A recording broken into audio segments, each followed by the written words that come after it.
আসসালামু আলাইকুম। আবার আপনাদের স্বাগতম জানাচ্ছি আজকের একটি নতুন ভিডিওতে। অনেকদিন ধরে আমরা সত্য কোনো ঘটে যাওয়া ঘটনা আপনাদের সামনে নিয়ে আসিনি, যার কারণে আজকে নিয়ে আসলাম একটি সত্য ঘটনা যেটি এই পৃথিবীতে ঘটেছিল। প্রত্যেক দেশের ইতিহাসে কিছু অদ্ভুত অমীমাংসিত রহস্য থেকে যায়। কিছু ঘটনা এতটাই ভয়ঙ্কর, এতটাই বাস্তব, যা কল্পনাকেও হার মানায়। আজ আমি বলবো এমন এক সত্য ঘটনার কথা যেটি আমেরিকার ইতিহাসে সবচেয়ে ভয়ঙ্কর হান্টিং নামে পরিচিত। এর নাম দেওয়া হয়েছিল বেল উইচ হান্টিং।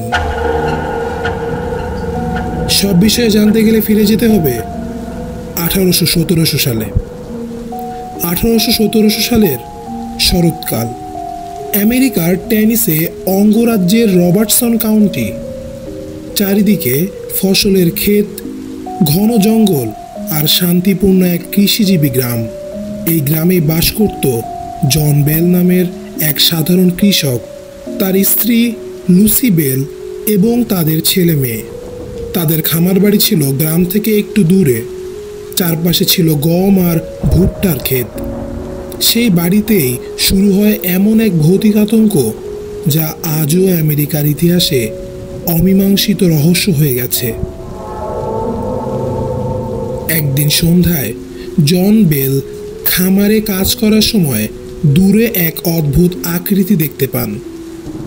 মনে হলো যেন একজন মানুষ দাঁড়িয়ে আছে, কিন্তু মুখটা অস্পষ্ট, অস্বাভাবিক।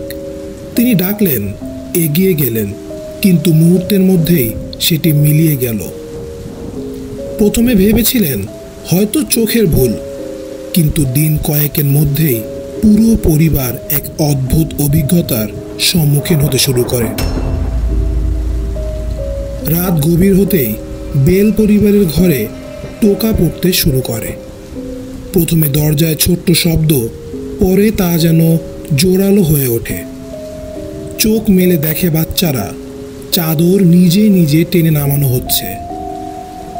রান্নাঘরে হাঁড়ি পাতিল একসাথে বাজতে থাকে। লুসি বেল ভয়ে কাঁপতে থাকেন, কিন্তু ঘরে ঢুকে কিছুই দেখতে পান না।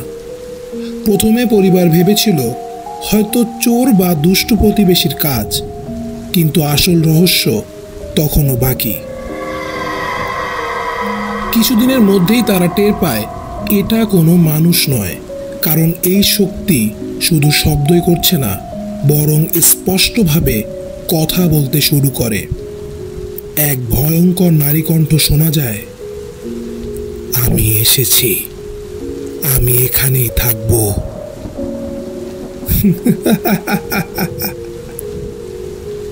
তারপর এক অদ্ভুত অশুভ হাসি।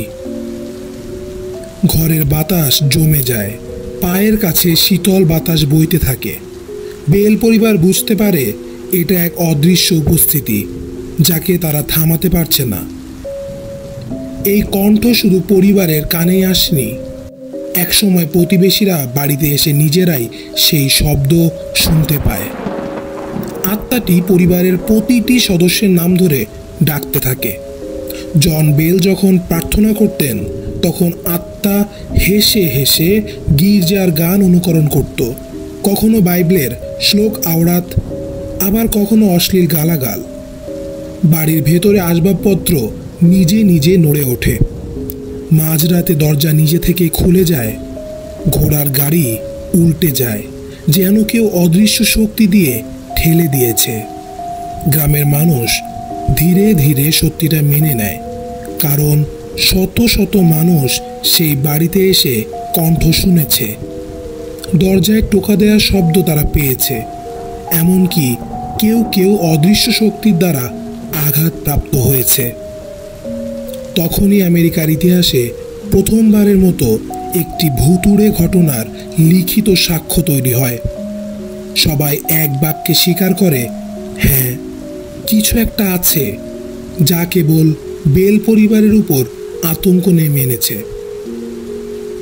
অবশেষে আত্মাটি নিজের নাম জানায়। সে বলে তার নাম কেট ব্যাটস। কেট ব্যাটস ছিলেন গ্রামের এক মহিলা, যিনি জীবনদশায় জন বেলের সঙ্গে জমি নিয়ে বিরোধ জড়িয়েছিলেন। লোককথা আছে, মৃত্যুর পর কেট ব্যাটসের আত্মা প্রতিশোধ নিতে ফিরে এসেছে। তার লক্ষ্য ছিল একটাই, জন বেলকে ধ্বংস করা। এরপর থেকে জন বেলের উপর একের পর এক আক্রমণ হতে থাকে। তিনি হঠাৎ অদৃশ্য হাতের দ্বারা মাটিতে পড়ে যান। তার শরীর অসুস্থ হয়ে যায়, ঘাড়ে চাপ লেগে যায়। প্রতিদিন তিনি দুর্বল হয়ে পড়তে থাকেন। অন্যদিকে আশ্চর্যের ব্যাপার, আত্মাটি লুসিবেলকে সম্মান করত। লুসিবেল সেই যিনি স্ত্রী হিসেবে আমাদের ঘটনাতে আছেন। এখনো পর্যন্ত আপনার কি মনে হয় এটি সত্য ঘটনা? এখানে বানোয়াট কিছুই নেই। সেই কণ্ঠ বলতো, লুসি একজন সৎ মহিলা, আমি তাকে আঘাত করব না। কিন্তু জন বেলের প্রতি ঘৃণা ছিল প্রবল। ডিসেম্বর 1820 সাল, 1820 সালের ডিসেম্বর মাস। এক ভোরে জন বেলকে শয্যায় প্রায় মৃত অবস্থায় পাওয়া গেল।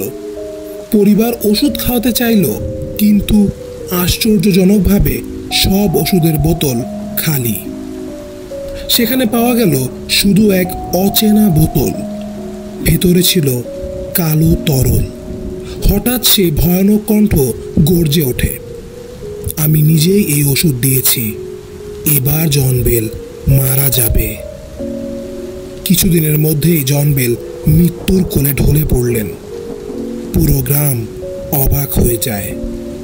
সব যাত্রার সময় আবারও সেই কণ্ঠ শোনা যায়, হাসতে হাসতে বিদ্রূপ করছে।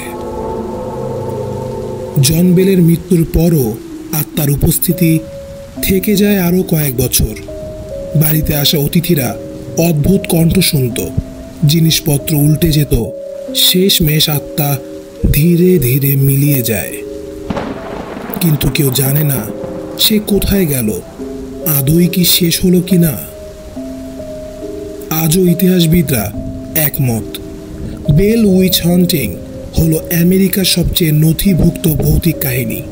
শত শত সাক্ষী একই অভিজ্ঞতা লাভ করেছেন। তাই এটিকে কল্পকাহিনী বলে উড়িয়ে দেওয়া যায় না। কিন্তু প্রশ্ন থেকে যায়, এটি কি সত্যি কেট ব্যাটসের প্রতিশোধ পরায়ণ আত্মা, নাকি কোনো অজানা কালো শক্তি যাকে আমরা আজও বুঝতে পারিনি? গ্রামের সেই নিস্তব্ধতায় জন বেলের বাড়ির ধ্বংসাবশেষ এখনো আছে। মাঝরাতে এখনো নাকি কণ্ঠ শোনা যায়, কোনো অচেনা কণ্ঠ। আজকের এই ঘটনাটি ছিল একটি ভৌতিক ঘটনা, এবং এটি একটি সত্যি ঘটনা, আসল ঘটনা যেটি ঘটেছিল এই পৃথিবীতে। দ্য বেল উইচ হান্টিং 1817 থেকে 1821 সাল পর্যন্ত ঘটে যায় এই মর্মান্তিক ঘটনা। আশা করছি আজকের এই ভিডিওটি আপনাদের অনেক বেশি ভালো লেগেছে। আপনাদের কাছে প্রশ্ন থেকে যাবে, সত্যি কি সেইটি ক্যাট ব্যাটস ছিল, নাকি অন্য কোনো আত্মা? সচেতন থাকুন, সাবধানে থাকুন। আল্লাহ হাফেজ।